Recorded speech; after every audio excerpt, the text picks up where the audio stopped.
الحمد لله نحمده ونستعينه ونستغفره ونؤمن به ونتوكل عليه ونعوذ بالله من شرور أنفسنا ومن سيئات أعمالنا من يهده الله فلا مضل له ومن يضلل فلا هادي له ونشهد أن لا إله إلا الله وحده لا شريك له ونشهد أن سيدنا ومولانا محمدا عبده ورسوله صلى الله عليه وعلى آله وأصحابه وبارك وسلم أما بعد فأعوذ بالله من الشيطان الرجيم بسم الله الرحمن الرحيم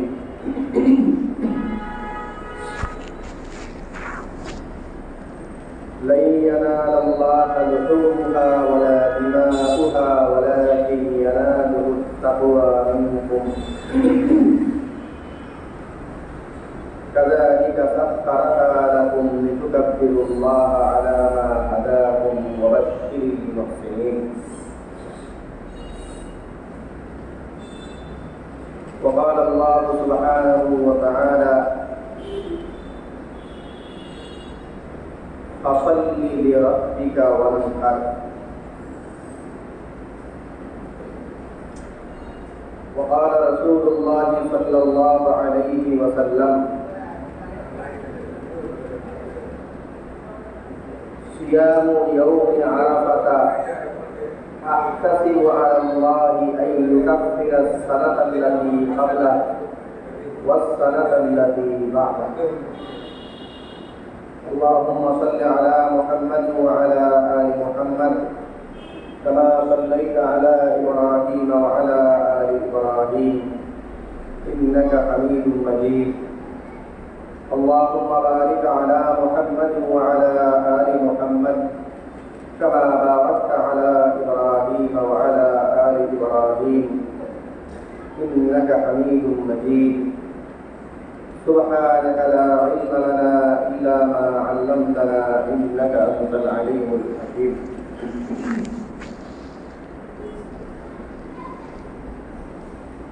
وهذا اللقاء رب العالمين الذي وصلت شديا يا رب العالمين যিনি আমাদেরকে অন্যান্য জুমার ন্যায় আজকেও জুমার নামাজ আদায়ের জন্য পবিত্র স্থল মসজিদে আসার তৌফিক দান করেছেন আলহামদুলিল্লাহ।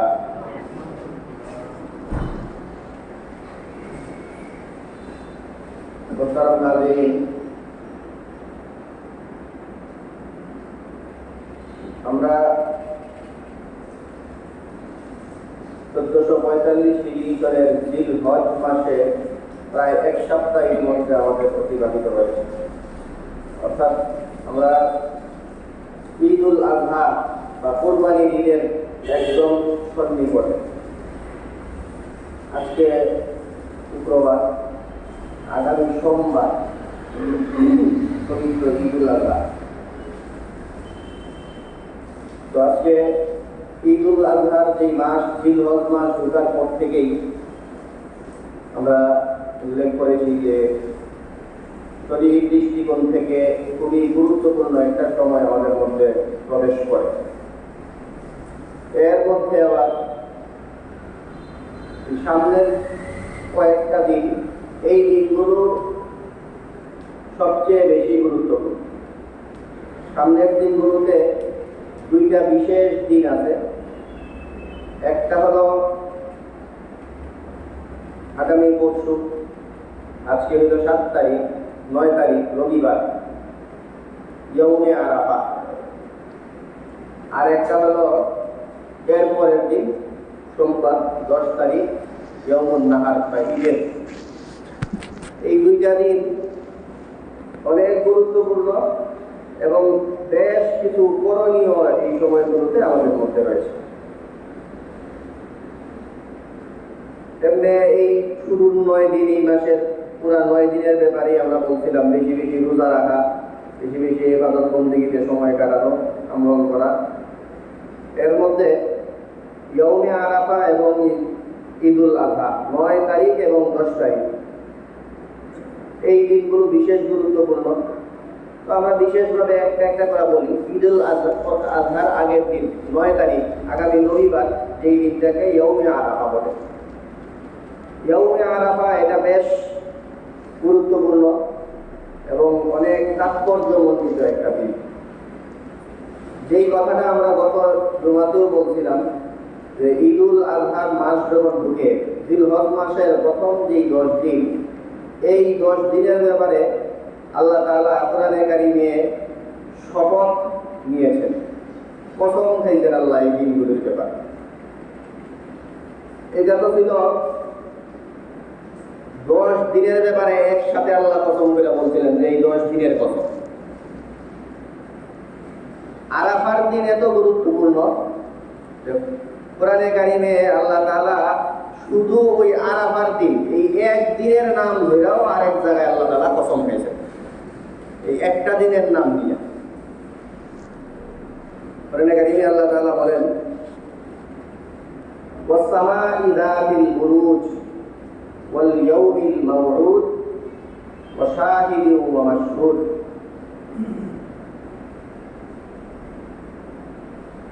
তারকা বিশিষ্ট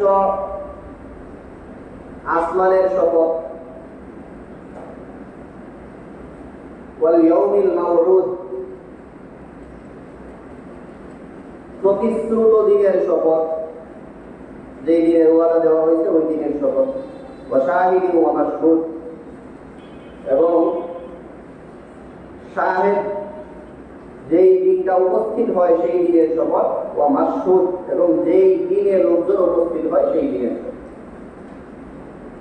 স্পষ্টভাবে কিছু দিনের, প্রতিশ্রুত দিন, উপস্থিত দিন, যেই দিনে মানুষজন উপস্থিত হয় সেই দিন, এরকম শপথ আল্লাহ তাআলা করেন। মুফাসসিরগণ এই শব্দগুলোর 3টা কথা এখানে, প্রতিশ্রুত দিন, উপস্থিত দিন, যেই দিনে মানুষ উপস্থিত হয় সেই দিন। তো এই যে অস্পষ্ট বিষয়গুলো, এইগুলো ব্যাখ্যা মুফাসসিরিনরা, উলামায়ে কেরাম বলছেন যে এই 3টা দিন দ্বারা বিশেষ 3টা দিন উদ্দেশ্য। একটা হলো কিয়ামতের দিন, আর একটা হলো আরাফার দিন, আর একটা হলো জুমার দিন। তাইলে এই দিনগুলোর শপথ আল্লাহ তাআলা এখানে করেন। তো এই হলো আরাফার দিনের একটা গুরুত্ব। এছাড়া আরাফার দিনকে নবী সাল্লাল্লাহু আলাইহি ওয়াসাল্লাম পৃথিবীর শ্রেষ্ঠ দিন হিসাবে আখ্যা দিয়েছেন। কোথাও ঈদের দিন, কোথাও আরাফার দিনের। এবং আরাফার দিনকে বিভিন্ন হাদিসে ঈদের দিন যে সবচেয়ে শ্রেষ্ঠ দিন, সবচেয়ে শ্রেষ্ঠ ঈদের দিনের মধ্যে আরাফার দিনকেও হাদিসে বলা যায় এইটাও ঈদের দিনই। এই ব্যাপারটা পরবর্তী যে আরাফার দিনের ফজিলত, ওইটা যখন আমরা বলবো তখন আর একটু বুঝে আসবে। আরাফার দিনের আরেকটা গুরুত্ব হইল, আরাফার দিনে আল্লাহ তাআলা এই ঘোষণা দিয়েছেন, মানুষজনকে আল্লাহ তাআলা একটা জিনিস দিতেন, দেওয়ার পরে আল্লাহ তাআলা বলছেন যে তোমাদেরকে এই একটু একটু করে একটা জিনিস দিব। কাউরে একটু একটু করে জিনিস দেওয়ার পরে তখন জিনিসটা পূর্ণ হয়, দেওয়া হয়। সেই পূর্ণতা যেদিন পায়, একটা ভালো একটা জিনিস পূর্ণতা পাইলে সেটা সবার জন্যই আনন্দের। একটা ভালো জিনিস এটা পূর্ণতা পাইল, তা একটা ভালো জিনিস পূর্ণতা পাইলে এটা একটা ভালো লাগার খবর। এবং সেখানে যদি আল্লাহ তাআলা বইলেও দেন তোমাদেরকে পূর্ণ করে দিলাম এবং তোমাদেরকে সবচেয়ে সর্বোচ্চ দামি জিনিস, অন্য সবগুলির চেয়ে ভালো জিনিস দিলাম, এইরকম ঘোষণা যদি থাকে তাইলে তো এটা শোনাই সোহাগা। আরাফার দিন এমন এক দিন, যেই দিনে আল্লাহ তাআলা বলছেন যে তোমাদের জন্য তোমাদের যে ইসলাম ধর্ম, সেই ধর্মকে আমি পূর্ণতা দান করলাম আজকে, এবং তোমাদের ধর্ম হিসাবে তোমাদের জীবনের চলার জন্য এবং তোমাদের সকলের কিয়ামত পর্যন্ত আজীবনের সংবিধান হিসাবে তোমাদের জন্য এই দিন এবং এই কোরআনকে আমি তোমাদের জন্য মনোনীত করলাম। এই যে পূর্ণতার ঘোষণাটা, সেই ঘোষণাটা আরাফার দিন দেওয়া হয়েছে। এই দিন আল্লাহ তাআলা কোরআনে কারীমের সূরা মায়েদার আয়াত নাযিল করে এই ঘোষণা দিয়েছেন, আল ইয়াউমা আকমালতু লাকুম দীনাকুম ওয়া আতমামতু আলাইকুম নি'মাতি ওয়া রাদিতু লাকুমুল ইসলাম দীনা। আজকে আমি তোমাদের দ্বীনকে পূর্ণ করে দিলাম এবং তোমাদের কাছে যে আমি নিয়ামত দিচ্ছি সেই নিয়ামতকে আমি সুরকণায় পৌঁছাইলাম, আর দিন হিসাবে ইসলাম ধর্মকে তোমাদের জন্য আমি মনোনীত করে দিলাম। এই আয়াত নাজিল হইল। তো এই আয়াতটা যে নাজিল হয়েছে আরাফার দিনে নাজিল হয়েছে, এবং এই আয়াতটা যে অনেক বড় একটা পাওয়া, যে পূর্ণাঙ্গ একটা দিন আল্লাহ তাআলা আমাদেরকে দান করছেন। আমাদের চলার জন্য অন্য কোনো কৃষ্টি কালচার, অন্য ধর্মের দ্বারস্থ হওয়া লাগবে না, অন্যদের সংস্কৃতি আমাদের নেওয়া লাগবে না, অন্য কোনো ধর্মের কাছ থেকে কোনো কিছু আমাদের ধার করা লাগবে না, এদের সংস্কৃতি আনতে হবে না। আমাদের ইসলামের মধ্যেই আমাদের সব কিছু পূর্ণাঙ্গভাবে আছে। এই যে কথাগুলো, এই বক্তব্যগুলো আল্লাহ তাআলা আরাফার দিনে কোরআনে কারীমের এই আয়াত নাযিলের মাধ্যমে জানায়া মুসলমানদের অন্তরকে তৃপ্ত করছেন। তো মুসলমানদের অন্তর যে তারা পরিতৃপ্ত হয়েছে, এটা যে অনেক বড় খুশির খবর। এই জিনিসটা এক ইহুদি উমর রাদিয়াল্লাহু তাআলা আনহুকে বলছিল। উমর রাদিয়াল্লাহু তাআলা আনহুকে বলছিল যে তোমাদের উপরে কোরআনে কারীমের এমন এক আয়াত নাযিল হয়েছে, লাউ আন্না মাশারাল ইয়াহুদি নাযালাত লাত্তাখাযনাহু ঈদা। আমাদের ইহুদিদের উপরে যদি এই আয়াতটা নাযিল হইতো, তো ওই আয়াত নাযিল হওয়ার দিনটাকে আমরা ঈদের দিন বানায় নিতাম, একদম ঈদের আনন্দ করতাম যে এমন এক আয়াত নাযিল হয়েছে। তো ওমর রাদিয়াল্লাহু তাআলা বলছেন যে তোমরা ঈদের দিন বানায় নিবা, আর এটা আমাদেরকে শোনায় আমাদের শিখায় লাভ নাই, এইটা আমাদের জন্য ঈদের দিনই। আমি জানি এই আয়াত কবে নাযিল হয়েছে, কোথায় নাযিল হয়েছে, কোন সময় নাযিল হয়েছে, এবং এই দিনটা আরাফার দিনে নাযিল হয়েছে, যে আরাফা আমাদের জন্য ঈদের দিনের সমান। তো এই হইল আরাফার দিন। সেই আরাফা, ইয়াউমে আরাফা আগামী রবিবার, আগামী পরশু, ঈদের আগের দিন। তো আরাফা মানে আরাফা দিবস, এখানে একটু বেশ আছে। আপনারা দুইটাই দিন পরে আজকে কালকে থেকেই মনে হয় বিভিন্ন জায়গায় এটা নিয়ে বিজারি কথা শুনবেন, এই জন্য আমরা একটু সতর্ক করে দিই। আরাফা দিবস এর মানে হইল হাজী সাহেবরা যেই দিন আরাফায় অবস্থান করেন। আর একটা সত্য কথা হইল হাজী সাহেবগণ আরাফায় আগামীকালকে অবস্থান নেবেন। আগামীকাল শনিবার, সৌদি আরবে জিলহজের 9 তারিখ। এই আরাফার দিনে হাজী সাহেবরা আরাফার ময়দানে আগামীকাল অবস্থান নেবেন। আর আমরা আরাফার দিবসের গুরুত্ব বলে ফেলছি, একটু পরেই আরাফার দিবসের করণীয় বলব। এর মাঝখানে একটা এই ব্যাপারটা আপনাদেরকে সতর্ক করে দিই যে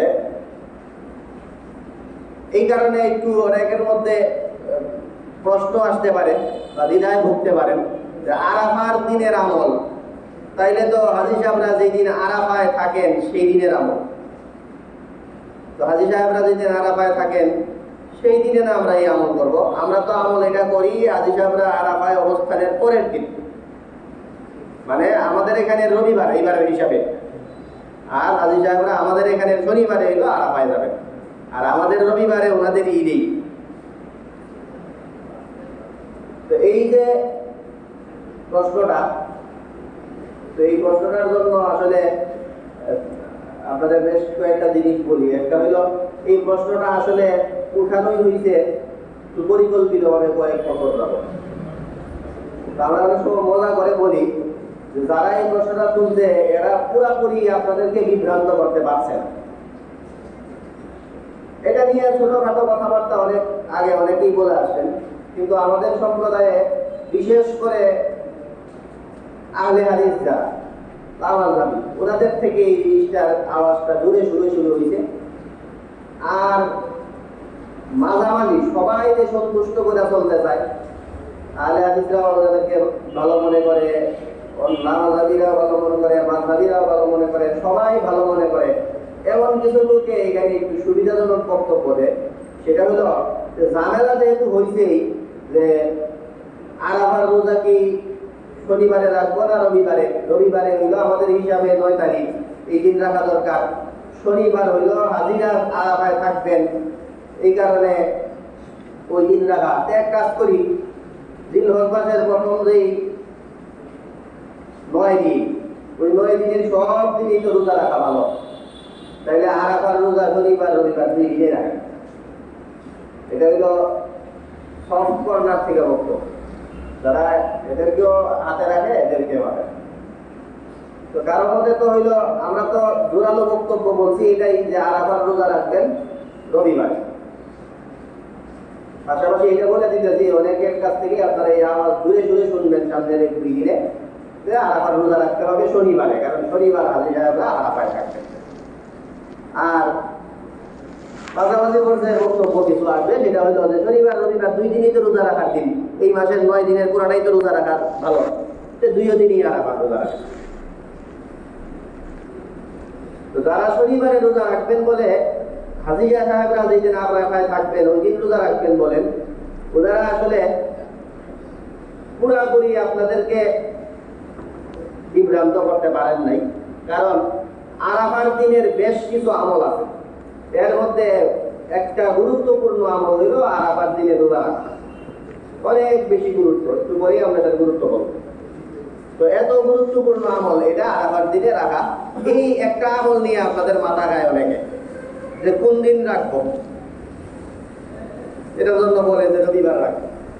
তো বলার ব্যাপার হইল আরাফার দিনের থেকে আরাফার দিনের আরো আমল আছে। এর মধ্যে একটা বিশেষ আমল হইল আরাফার দিন ফজর নামাজ থেকে প্রতি নামাজের ফরজ নামাজের পরে জোরে ইমাম মুক্তাদি সবার জোরে তাকবীর পাঠ করতে হবে। একবারের বেশি পড়া সুন্নতের খেলা, অনুচিত, পড়া যাবে না। অনেকে 3 বার করে ফেলে, আবার অনেকে এখানেও তৎ করে না যে একবার জোরে করে 2 বার আসতে হবে। একবার করতে হবে, একবারের বেশি না। তো একবার ফরজ নামাজের পরে আরাফার দিন থেকে তাকবীরে তাশরিক পাঠ করতে হয়। তাকবীরে তাশরিক পাঠ করতে হয় আরাফার দিন থেকে। যারা আপনাদের রোজা নিয়ে মাথা খায় এরা এইটা আবার বলে না যে আপনারা শনিবার থেকে এটা শুরু করে দিয়ে আরো আমল আছে, সেগুলিও করতে পারে না, সেগুলি বলবো আমরা। তো এখানে মূলত আরাফার রোজা রাখা, এটা হলো 9 তারিখে রোজা রাখা। এটা 9 দিনের যে রোজা রাখা, 9 দিনের মধ্যে শেষ দিনটা, আগে অনেক দিন মিস হয়ে গেছে, একদম শেষ দিন যেন অন্তত মিস না হয়, এই গুরুত্বারোপটা করা হইতেছে শেষ দিনে বিশেষভাবে এখানে রোজা রাখা। না হইলে আরাফার ময়দানে হাজী সাহেবদের থাকার সাথে এটার সম্পর্ক নাই। কেন নাই? আরাফার দিনে হাজী সাহেবরা থাকার কারণে ওই দিনটার নাম হয়েছে আরাফার দিন, কিন্তু আরাফার মধ্যে হাজী সাহেবরা কোন দিন থাকলেন এটার সাথে রোজার সম্পর্ক নাই। কারণ হলো আপনারা যারা হজ করতেন, এনে কয়েকজন আমাদের হাজী সাহেব আছেন, আপনারা ওনাদের কাছে আলাপ করলে বুঝবেন যে যেই দিন আরাফার ময়দানে হাজী সাহেবগণ উপস্থিত হন ওই দিন হাজী সাহেবদের জন্য রোজা রাখা যায় না। ওনারা নিজেরাই রোজা রাখেন না, হাজী সাহেবদের সাথে রোজা গিয়ে সম্পর্ক। তো এই কারণে আরাফার দিনের রোজা, আরাফার দিন হাজী সাহেবরা যখন থাকেন ওনাদের ওই রোজা এদের সাথে মিল রেখে রোজা এরকম কোনো ব্যাপার। ওটা ওই একটা দিনের নাম হয়ে গেছে আরাফার দিন। আরাফার দিন মানে জিলহজের 9 তারিখ, এটা প্রতিশব্দ হয়ে গেছে।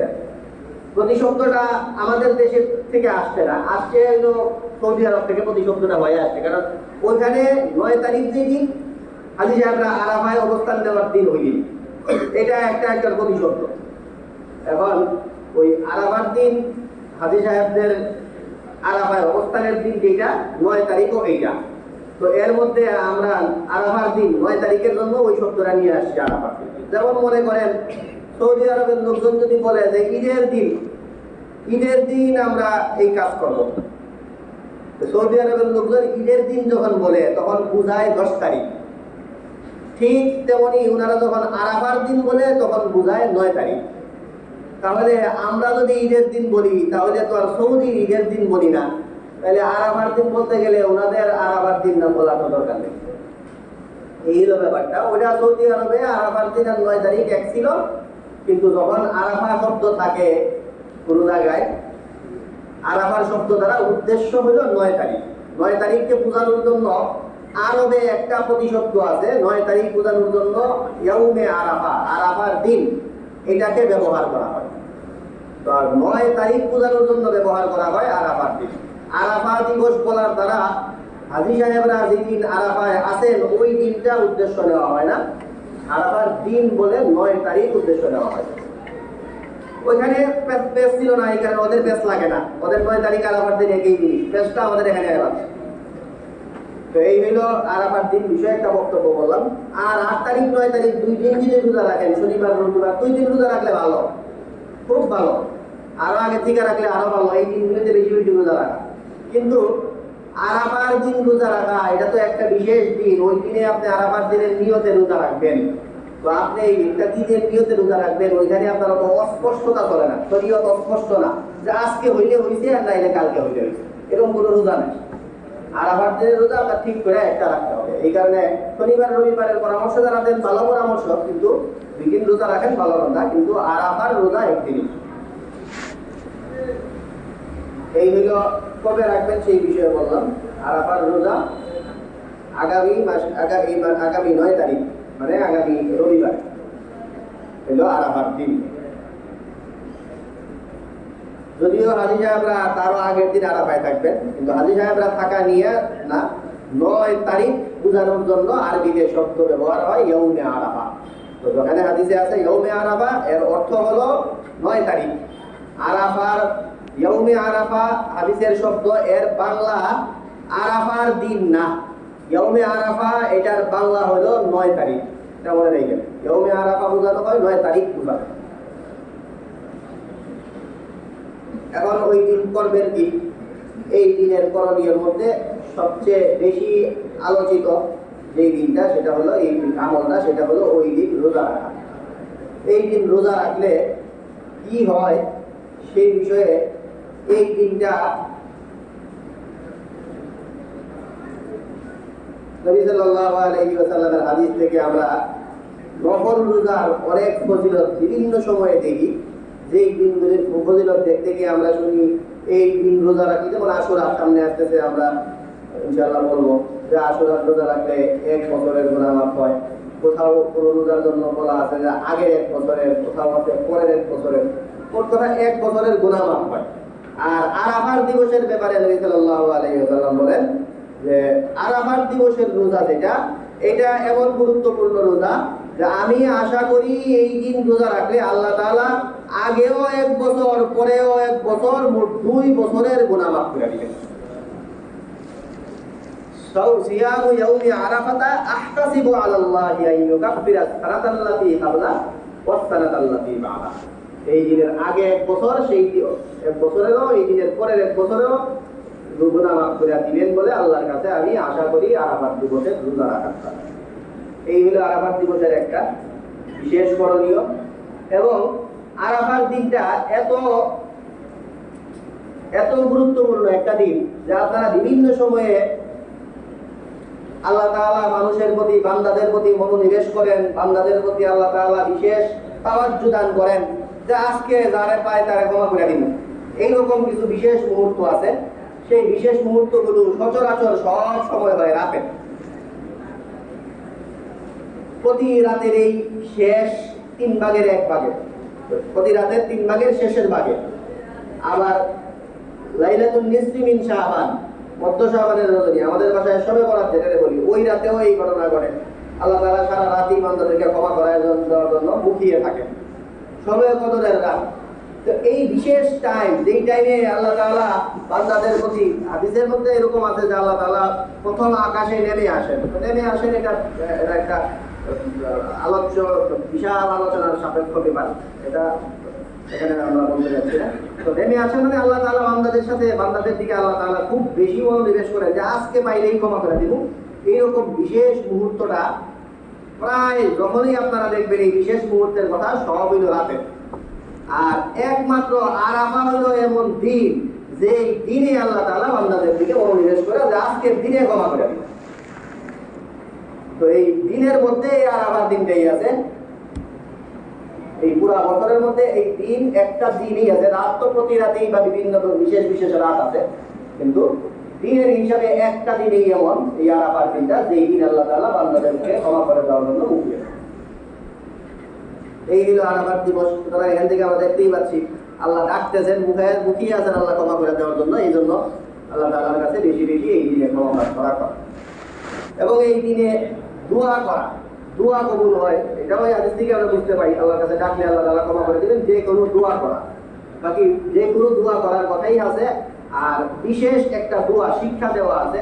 নবী সাল্লাল্লাহু আলাইহি ওয়াসাল্লাম বলেন যে আমি এবং ওয়াল আমবিয়া ওয়াল কাবলি, আমি এবং আমার পূর্বেকার নবীরা সবাই আরাফার দিনে যেই দোয়াটা বেশি করতাম, সেটা হলো একটা বিশেষ দোয়া। যে দিনটা নবী সাল্লাল্লাহু আলাইহি ওয়াসাল্লাম করছেন, উনি করছেন না, বলে গেছেন আমি তো বললাম আমার আগের নবীরা সবাই, সব নবীরাই আরাফার দিনে এই দোয়াটা বেশি বেশি করতেন।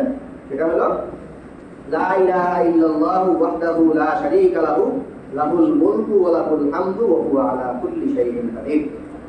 এটা এই দোয়াটা আপনারা মুখস্থ করে নেবেন। আর আমরা আবারও বলছি, এটা প্রসিদ্ধ দোয়াই, আপনারা বেশিরভাগই আশা করি পারেন, না পারলে সেটা শিখে নেবেন। লা ইলাহা ইল্লাল্লাহু ওয়াহদাহু লা শারীকা লাহু লাহুল মুলকু ওয়া লাহুল হামদু ওয়া হুয়া আলা কুল্লি শাইইন কাদির। অর্থ তো পড়বেন না, বারবারই আমরা না করি, তারপরেও মাঝে মাঝে আমরা অর্থ বলি আর কি, মনে ভালো লাগে এই কারণে, কিন্তু কেউ অর্থ করার চেষ্টা করবেন না। লা ইলাহা ইল্লাল্লাহ, আল্লাহ ছাড়া আর কোনো মাবুদ নাই। ওয়াহদাহু, তিনি একক। লা শারীকা লাহু, ওনার কোনো শরীক নাই। লাহুল মুলকু ওয়া লাহুল হামদু, সব কিছুর মালিকানা তার। ওয়া লাহুল হামদু, যাবতীয় প্রশংসা ওনার। ওয়া হুয়া আলা কুল্লি শাইইন কাদির, এবং সব কিছুর উপরে উনি সক্ষম, সব কিছুর উপরে উনি ক্ষমতাবান, সব কিছু করতে উনি পারেন। লা ইলাহা ইল্লাল্লাহু ওয়াহদাহু লা শারীকা লাহু লাহুল মুলকু ওয়া লাহুল হামদু ওয়া হুয়া আলা কুল্লি শাইইন কাদির। এই দোয়াটা নবী সাল্লাল্লাহু আলাইহি ওয়াসাল্লাম বেশি বেশি পড়তেন তো বটেই, বলছেন যে আমিও এবং আমার আগের সব নবীরাও আরাফার দিন পাইলে এই দোয়াটা বেশি পড়বেন।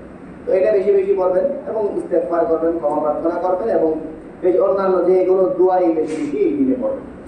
এই হলো আরাফার দিনের করণীয় এবং আরাফার দিনের তাৎপর্য, এইসব বিষয়ে আমরা বললাম। আরাফার দিনের পরের দিন, এটা হলো কোরবানির দিন, ইয়াউমুল আযহা, ঈদের দিন। তো যদি আপনারা ওই আরাফার দিন বলে সৌদির আরাফা মনে করতে চান, তাহলে ঈদের দিন বললে ওইটাই মনে করা লাগবে। ইয়াউমুল আযহা মানে হাদিসে আছে ইয়াউমুল আযহা, ঈদের দিন। ইয়াউমুল আযহা এর অর্থ, ইয়াউমুল আযহা বোঝানো হয় জিলহজের 10 তারিখ, এটার প্রতিশব্দ হলো ইয়াউমুল আযহা। ইয়াউমুল আযহা মানে জিলহজের 10 তারিখ। তো জিলহজের 10 তারিখ এই দিনের বিশেষ আমল। নবী সাল্লাল্লাহু আলাইহি ওয়াসাল্লাম বলেন যে এই দিনে বনি আদম সন্তানেরা রক্ত প্রবাহিত করা, কুরবানি দেওয়া, এর চেয়ে গুরুত্বপূর্ণ কোনো আমলই আর করে না। তো এই দিনের প্রধান আমল হলো এটা, কুরবানি দেওয়া। সামর্থ্যবান ব্যক্তি যারা, তাদের উপরে কুরবানি দেওয়া ফরজ, আবশ্যক।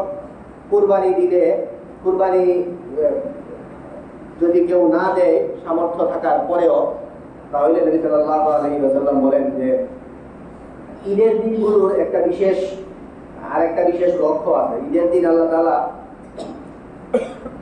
এখানে আরাফার দিনের ব্যাপারে আমরা একটা কথা বলতে, সেটা ঈদের দিনও আরাফার দিনও। আমরা আগেও একবার বলছি যে আরাফার দিন এটা ঈদের দিন। তো ঈদের দিন ঈদুল ফিতর হোক আর ঈদুল আযহা হোক, এই দিন, আর বিশেষভাবে সাথে এই ঈদুল আযহার আগের দিনও অ্যাড করা আরাফার দিন। এই দিনগুলোতে আল্লাহ তাআলা মানুষজনকে বড় জমায়েত করা, ঈদের নামাজ উপলক্ষে জমায়েত, আরাফার দিন আরাফার মাঠে জমায়েত। এই বড় জমায়েত গুলো নিয়ে আল্লাহ তাআলা একটা কাজ করেন, সেটা হলো মানুষকে নিয়ে ফেরেশতাদের উপরে আল্লাহ তাআলা গর্ব করেন। যারা ঈদের মাঠে উপস্থিত হয় তাদের নিয়ে, আরাফার মাঠে যারা উপস্থিত হয় ওনাদের নিয়ে আল্লাহ তাআলা ফেরেশতাদের সাথে মানুষদেরকে নিয়ে গর্ব করেন। এদের জন্য আমার গর্ব হয়, এরা আমার গর্বিত মাখলুক। এদের নিয়ে আল্লাহ তাআলা গর্ব করেন এবং গর্ব করেন। তো গর্ব করবেন আল্লাহ তাআলা যাদের নিয়ে, এদেরকে তো আল্লাহ তাআলা ক্ষমা করবেন বোধগম্য হইতে পারে, এবং শুধু বোধগম্য না, হাদিসে আছে আল্লাহ তাআলা তাদেরকে ক্ষমাও করবেন। আল্লাহ তাআলা এদেরকে নিয়ে গর্ব করেন এবং এদেরকে ক্ষমা করে দেন। তো এই যে গর্ব করেন আর ক্ষমা করে দেন, এমন জায়গায় গিয়ে উপস্থিত হওয়া, ঈদের মাঠে যাওয়া, ঈদের মাঠে গেলে যাওয়ার পরে আল্লাহ তাআলা যারা যাবে তাদেরকে নিয়ে গর্ব করবেন, গর্ব করবেন। আবার গর্ব করার পরে আল্লাহ তাআলা এই ঘোষণাও দিবেন যে এদেরকে মাফ করে দিলাম। তাহলে আপনারা বলেন আপনাদের কি চাওয়া? এইরকম যেই জায়গাটায় গেলে, ঈদের মাঠে ঈদের জামাতে গেলে যেই জায়গাটায় গেলে আল্লাহ আপনাদেরকে নিয়ে গর্ব করবেন, ক্ষমা করে দিবেন, এই জায়গায় যাইতে চান নাকি চান না? চান। নবী সাল্লাল্লাহু আলাইহি ওয়াসাল্লাম বলেন সামর্থ্য আছে এরপরে কুরবানি করতেছে না, এ যেন এই জায়গায় না আসে। যেই জায়গায় আপনারা যাইতে চাইতেছেন, বলতেছেন যে আমরা যাইতে চাই, নবী সাল্লাল্লাহু আলাইহি ওয়াসাল্লাম একটা ব্যারিকেড দিয়ে ফেলেছে, এর ভিতরে যেন সামর্থ্য থাকার পরে কুরবানি দিছে না, এ যেন এখানে না আসে। মান ওয়াজাদা সাআতান আই ইউজাহটিয়া আলাম ইউজাহটি, যে সামর্থ্য আছে যার কুরবানি করতে পারে সে চাইলে, কিন্তু সে কুরবানি করতেছে না, আলা ইয়াকুরবান্না মুসাল্লানা, সে যেন আমাদের এই জমায়েতে সে যেন শরীক না হয়। এই জন্য কুরবানি না দেওয়া মারাত্মক ব্যাপার, কঠিন হুকুম দিয়েছেন নবী সাল্লাল্লাহু আলাইহি ওয়াসাল্লাম। এত গুরুত্বপূর্ণ বরকতপূর্ণ এই মজলিসে তার থেকে তাকে মাহরুম রাখা হবে। আপনি জোর করে গেলেন না, এলে কি যে নবী বলছেন যে যাইস না, এর যাওয়া নিষেধ, এরপরে নিষেধাজ্ঞা ভাঙিয়া গেলে তখন আপনি সেই গর্বের মধ্যে সামিল হইবেন না, আল্লাহ মাফ করবেন না। আপনি জোর করে গিয়ে তো আর সবকিছু করতে পারবেন না, এ গিয়া আপনি সেই গর্বিত যারা আল্লাহ তাআলা দিয়ে মাখলুকদেরকে নিয়ে গর্ব করবেন, এটার অন্তর্ভুক্ত হইবেন না। তো এই কারণে এই কোরবানি দেওয়া এটা গুরুত্বপূর্ণ একটা আমল, যেটা না করলে এই শাস্তির কথা নবী সাল্লাল্লাহু আলাইহি ওয়াসাল্লাম উল্লেখ করেন। কোরবানি নিয়ে লম্বা চওড়া কথা আমরা বলি অনেক সময়, এবং ঈদের মাঠেও এই নিয়ে আপনাদেরকে অনেক কিছু বলা হয়। আমরা গুরুত্বপূর্ণ দুই চারটা কথা বলি। কোরবানি দেওয়া, এই কোরবানির পশু নিয়ে, কোরবানির পশু নিয়ে বেশ কিছু মাসলা আমরা বলি যেগুলি সবার কাছেই জানা। ছাগল দিলে একজন দিতে হয়, তারপরে গরু দিলে 7 জন দেওয়া যায়, উট দিলে 7 জন দেওয়া যায়। ছাগল 1 বছরের হওয়া লাগে, 1 বছর যদি না হয়, দেখলে মনে হয় 1 বছর পাইলে চলে। গরু 2 বছরের হওয়া লাগে। অনেকে দাঁত উঠলো কিনা এইসব বিষয় নিয়ে চিন্তা করে। দাঁত ওঠা এটা দলিল হইতে পারে, এটা এই দলিল মিসও হইতে পারে। অনেক সময় দাঁতের ব্যাপার নাও করতে পারে, 2 বছর হয়ে গেছে। 2 বছর হওয়া হইলে আপনার এই গরুর ব্যাপারে ধারণা আছে, জানেন 2 বছর যাবত পালতেছে, দাঁত না উঠলেও চলবে। আর যদি দেখলে মনে হয় যে হ্যাঁ 2 বছর হয়েছে, তাহলে দাঁত, আর যদি বিক্রেতা যারা এটা পালন করছে তাদের ব্যাপারে আস্থা থাকে, তাদের বক্তব্য যদি বলে 2 বছর হয়েছে তাহলেই হবে। দাঁত দিয়ে মানুষজন মনে তৃপ্তি পাইতে পারে, কিন্তু দাঁত কোনো দলিল না। কারণ যদি আগেও 2 বছরের আগে দাঁত উঠা যায়, তাহলেও এই গরু দিয়ে কোরবানি হবে না 2 বছর না হলে। মোট কথা ফাইনাল শর্ত হইল যে 2 বছর হওয়া, সেটা আপনি যেভাবেই নিশ্চিত হয়। উট 5 বছর লাগে, উট তো আর আমাদের এখানে বন্ধ হয় না। ত্রুটিযুক্ত প্রাণী, ত্রুটিযুক্ত প্রাণী কোরবানি দিবেন, আপনি দিবেন কেন? সেটা হইল প্রথম কথা, দেওয়ারই দরকার নাই। এরপরে ত্রুটির মধ্যে যে কোনো ত্রুটি দিলে আপনারা জিজ্ঞেস করে নেবেন। ত্রুটির মধ্যে উল্লেখযোগ্য হইল শিং ভাঙ্গা, প্রায় হয়ে থাকে। শিং ভাঙ্গা এটা কোনো সমস্যাই না। শিং ভাঙলে, শিং পুরা যদি ভাঙ্গা যায় তাহলে সমস্যা হয়, তাও অন্য কারণে। এটা শিং পুরা ভাঙলে, আর একদম গোড়া থেকে শিং ভেঙে গেছে, ওটা এরকম ভাঙলে নাকি সেটা মস্তিষ্কে আঘাত করে। তাহলে মস্তিষ্কে যেহেতু আঘাত করে, এই কারণে ওই মস্তিষ্কে সমস্যা, মাথায় সমস্যার কারণে কোরবানি দেওয়া হয়। শিং পুরাটা ভাঙলে মাথায় সমস্যা হয়, মাথায় সমস্যা না হয় যদি কোনো সময় পুরা শিংও ভাঙলে, আর পুরা শিং ভাঙলে মাথায় সমস্যা হয়। ওর কথা পুরা শিং ভাঙলে দিবেন না, আর শিং অর্ধেক যেতে পার না, একটু থাকলেই হইল। আর যদি কোনো জিনিসের শিং নাও উঠে তাহলে কোনো সমস্যা নাই। ওইটা ভাঙ্গা যাওয়ার সময় পুরা ভাঙ্গা গেছে কিনা দেখবেন, পুরা ভাঙ্গা গেলে আর হবে না, একটু যদি থাকে তাহলেই হয়ে যাবে। আর যে জিনিসের ভাঙ্গা ভাঙ্গি নেই, উঠছেই না, এরকম যদি কোনো সময় হয় উঠেই নেই শিং, তাহলে 2 বছর হয়ে গেলেও শিং না উঠতেও সমস্যা নেই। শিং নিয়ে সবচেয়ে বেশি আমরা জিজ্ঞাসিত হই, শিং একটা ব্যাপার। আর এই অনেক সময় ছোড়া থাকে, ড্যাংরা যে হাঁটতে পারে না, তাইলে কোনো জায়গায় খাবার দিলে সেই খাবার পর্যন্ত নিজে নিজে হাঁটতে যাইতে পারে, এরকম যদি হাঁটা চলা করতে পারে তাহলে এটা দিয়ে হবে। আর কোরবানির যেই পশু, সেই পশুর ব্যাপারে 2-4টা কথা আমরা বলি জবাইয়ের সময়। একটা হলো জবাই করার সময় বিসমিল্লাহ বলা লাগে। বিসমিল্লাহ বলা তো সবাই বলেন, সমস্যা না। সমস্যা হয় হইল যারা ধরেন তাদের অনেকে অনেক সময় বিসমিল্লাহ বলেন না, ধরবেন যারা তারা বিসমিল্লাহ না বললে সমস্যা নাই। সমস্যাটা বাদে হইল ধরা অনেকে জবর করতেছেন, ওনার জবর পছন্দ হয়েছে না, এই একটা রক কাটছে না, এটা এমন মনে হয়। তখন যারা ধরছিল এদেরকেও গিয়া বাকি কামনা সারে।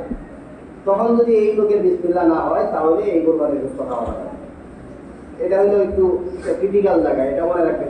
এই জায়গায় তাইলে বিসমিল্লাহ ছাড়া কোরবানির মতো গরু কেউ বলাই পারে না, বিসমিল্লাহর আওয়াজে টিকাই যায় না।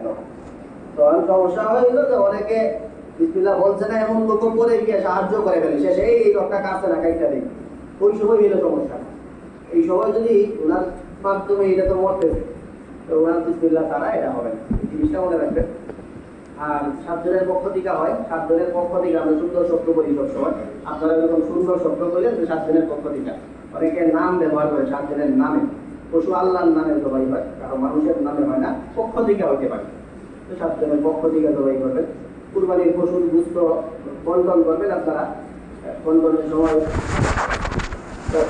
একটু গুরুত্বপূর্ণ কথা আছে, একটু সময় নিয়ে দিচ্ছি আমরা। কুরবানির পশু জবাই করার সময়, জবাই করে পশু বন্টনের সময় 3 ভাগ করা, এটা হলো মুস্তাহাব, ভালো।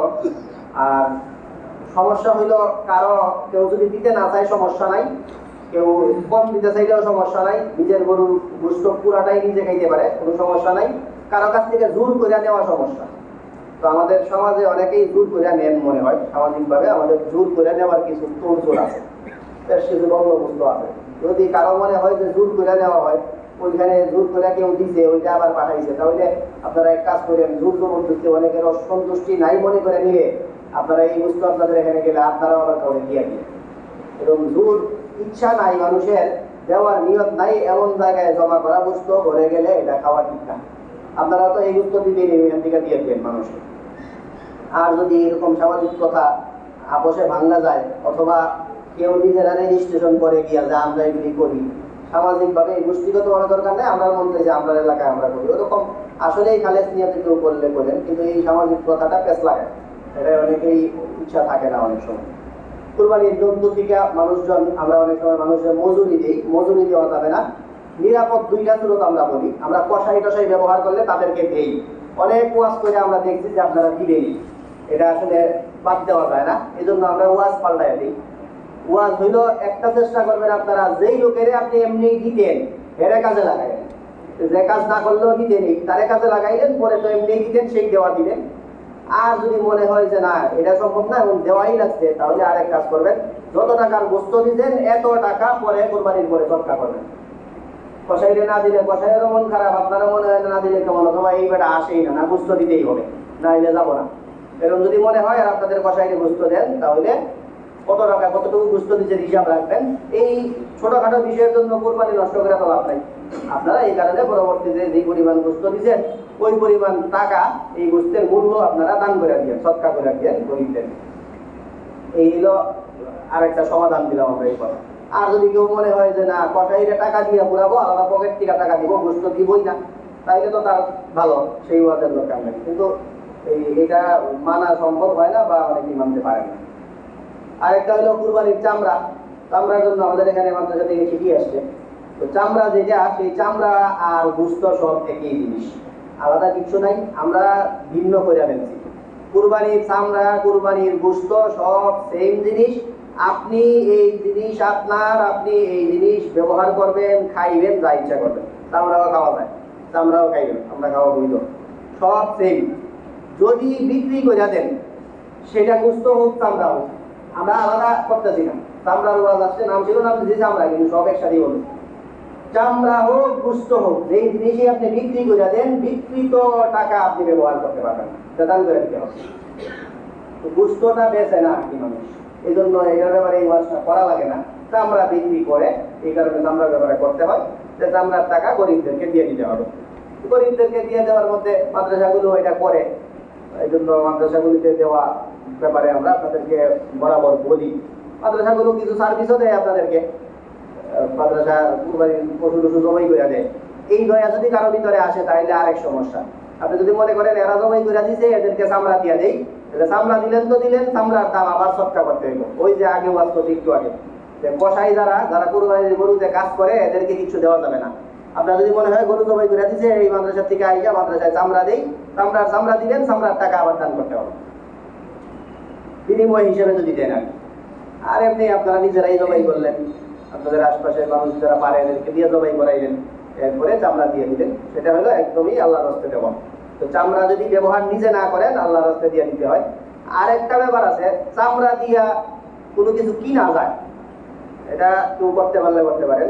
চামড়া দিয়া এমন কিছু কিনা যেই জিনিস যেমনি কিনছেন এমনি ব্যবহার করা যায়। যেমন চামড়া দিয়ে আপনি টাকা নিছেন, টাকা চাপাইয়া খাইতে পারবেন না। যেই চামড়া দিয়া যা আনছেন তা হুবহু ব্যবহার করা যায় না। চামড়া দিয়া যদি মনে করেন কয়েকটা চামড়া দিয়া শোরুম থেকে একটা ফ্রিজ কিনতে পারেন, তাহলে আবার চলবে। ফ্রিজ হুবহু ব্যবহার করা যায়। গুস্ত দিয়াও, গুস্ত চামড়া এগুলো দিয়া যেই জিনিস আনছেন হুবহু যেই জিনিস ইউজ করা যায়, এই জিনিস আবার নিজে অন্য কারো তখন দেওয়া লাগবে না। টাকা পয়সা এগুলি আনছেন দিয়ে দিতে হবে। তো এত হিসাব করার দরকার নাই, একটু জিনিস দিয়ে দিয়ে আপনারা আমাদের সাথে মাসলা বললাম আর কি। শুধু বাকি আহ্বান এটাই, ওনারাও আপনাদের কাছে আহ্বান করতেন, চিঠি পাঠাইছেন যে আপনারা চামড়া ইত্যাদি দিয়ে দিবেন। চামড়া দিয়ে দেওয়ার সংস্কৃতি আমাদের এখানে আছে, সেই সংস্কৃতি ভাঙার দরকার নেই। চামড়া মাদ্রাসায় দিয়ে দিবেন, মাদ্রাসাগুলিতে দিয়ে দিলে বেশ কিছু লাভ হয়, বর্তমান যুগে অনেক লাভ হয় আর কি। সবসময় এই কথাটা একটু মনে রেখে আমরা বলে দিই, আপনারা শরীয়তে জমানার কারণে পার্থক্য, সময়ের পার্থক্যের কারণে আমরা একটা পেছে পড়ে গেছি। তো পেছ যতই আমরা পড়ি, আমরা নিরাপদ থাকাই তো ভালো। পেছ হইল আগের জমানায় যেই সময় শরীয়তে যাকাতের, সদকার, কুরবানির নেশাব ঠিক করছে, ওই সময় 7 ভরি স্বর্ণ আর 52.5 তোলা রূপার মান সমান ছিল। এই কারণে কইছে এইটা হইলেও দিতে হইব, এটা হইলেও দিতে হইব। এখন রূপার ব্যাপারটা এত নিচে নামছে যে স্বর্ণের হিসাব করলে প্রায় মোটামুটি এখন 8 লাখ টাকা লাগে আপনার কুরবানি দেওয়া লাগে। আর রূপার হিসাব করলে 70,000 হইলেই চলবে। এই যে ক্যালকুলেশনটা, এটার একটা ঝামেলা কি জানেন? এটার ঝামেলাটা হইল আপনি রাস্তাঘাটে এখন হাঁটলে গরিব পাইবেন না, কারণ 70,000 টাকা নাই এমন খুব কম লোক আছে। 70,000 টাকা বা 70,000 টাকার সম্পদ তার নাই, এরকম খুব কম লোক আছে। এই কারণে আপনি যদি গরিব হিসাব করে দেন যে এই গরিব রে দেই, তাহলে আপনার এই দান সৎকা এগুলি না হওয়ার আশঙ্কা। কারণ জানে দিচ্ছেন তার যদি 70,000 টাকার সম্পদ থাকে তাহলে সে গরিব না, আপনি দিলে কাজ হবে না। এটা ওই রূপার তারতম্যের বাজারের কারণে আমরা এই রিপোর্টটাই করছি আর কি। এখন এই তার মানে আমাদের এই সরকার যে বলে দেশে গরিব নাই, এটা সরিয়ে একটা দৃষ্টিকোণ আছে। স্বর্ণের হিসাবে যাকাতের নেশাব হিসাব করলে গরিবের অভাব নেই, রূপার হিসাব করলে দেশে গরিব নাই কেন? এই জন্য নিরাপদ হইল মাদ্রাসায় দেওয়া। কেন মাদ্রাসায় দেওয়া নিরাপদ? কারণ শরীয়তের আরেকটা বক্তব্য হইল যেই লোকে বালেগ হয়ে গেছে, প্রাপ্ত বয়স্ক হয়ে গেছে, এর বাপ দাদা 14 গোষ্ঠী যত বড় বড় লোক হইল, প্রাপ্ত বয়স্ক হওয়ার পরে কোনো মানুষের বাপের সম্পদ দিয়ে তার বিচার হয় না। তো মাদ্রাসায় যেই লোকের প্রাপ্ত বয়স্ক হয়ে গেছে, পড়তাছে, এর চাইরানা নাই, এর বাপ কোটিপতি হইলেও শরীয়তের দৃষ্টিতে সে গরিব। এই কারণে মাদ্রাসায় যখন এটা ব্যবহার করা হয় মোটামুটি নিশ্চিত 100% যে এখানে গরিবই গেছে। কারণ আপনি হয়তো দেখবেন সে ধনীর দুলাল, অনেক বড় লোকের কোলা, কিন্তু শরীয়তের দৃষ্টিতে সে গরিবই। কারণ শরীয়তে একজন প্রাপ্ত বয়স্ক হয়ে গেলে তার নিজস্ব আয় উপার্জন না থাকলে তার বাপ যত বড় কোটিপতি হোক সে গরিব, তারে দিলে যাকাত হবে, সদকা হবে, সবই হবে। এখন কেউ আত্মসম্মানের বোধে কোনো ব্যক্তি মাদ্রাসায় গিয়ে বলে যে আমার এত টাকা পয়সা, আমার ছেলে গরিবের ভান্তিকা খাবে না, সেটা ভিন্ন ব্যাপার। কিন্তু এই কথা বলে না যারা চামড়ার টাকা ভালো মাদ্রাসাগুলো তাদেরকেই দেয়। কোনো ধনী লোকে বলে যে আমার ছেলে দিয়ে না, তারে দেয় না। ধনী লোকের নাবালক ছেলেদেরকে মাদ্রাসায় দিলেও তারা গরিবের যাকাতের টাকা খেতে পারবে না। এগুলি মাদ্রাসাওয়ালা জানে, এরা এই কাজ, যারা প্রতিষ্ঠিত মাদ্রাসা, ভালো মাদ্রাসা, বোধ সম্পন্ন মাদ্রাসা, এরা এইসব মাদ্রাসা জানে। এরা ছোট বাচ্চাদেরকে এগুলি খাওয়ায় না, বড়দেরকেই খাওয়ায়। বড়দেরকে খাওয়ায় কারণ বড়দেরকে খাওয়াইলে কোনো সমস্যা নাই। বড়রা যত দরির কুলাই হোক না কেন, হের টাকা নাই, এই কারণে শরীরভাবে এটা বৈধ, সে খাওয়ার উপযুক্ত। এই কারণে মাদ্রাসায় দিলে একটু নিরাপদ, যে গরিবই খাইতেছে, শরীয়ত যারে গরিব বলে সে খাইতেছে। নাইলে বাহিরে আপনি গরিব খুঁজা দিলে দেখা যায় বলতে তলে তলে আপনি জানেন না তার 70,000-এর উপরে টাকা আছে, আপনি গরিব ধরে দিলেও সে গরিব না। এই মোটামুটি কোরবানির পশু ইত্যাদি চামড়ার বিষয় নিয়ে আমরা কথা বললাম। এই বিষয়ে প্রচুর প্রশ্ন থাকাই স্বাভাবিক।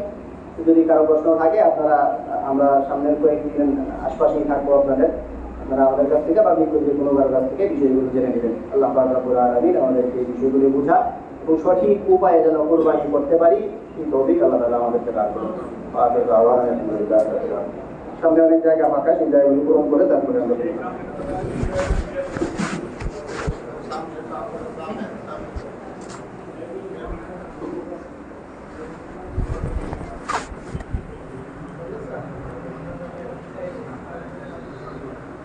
This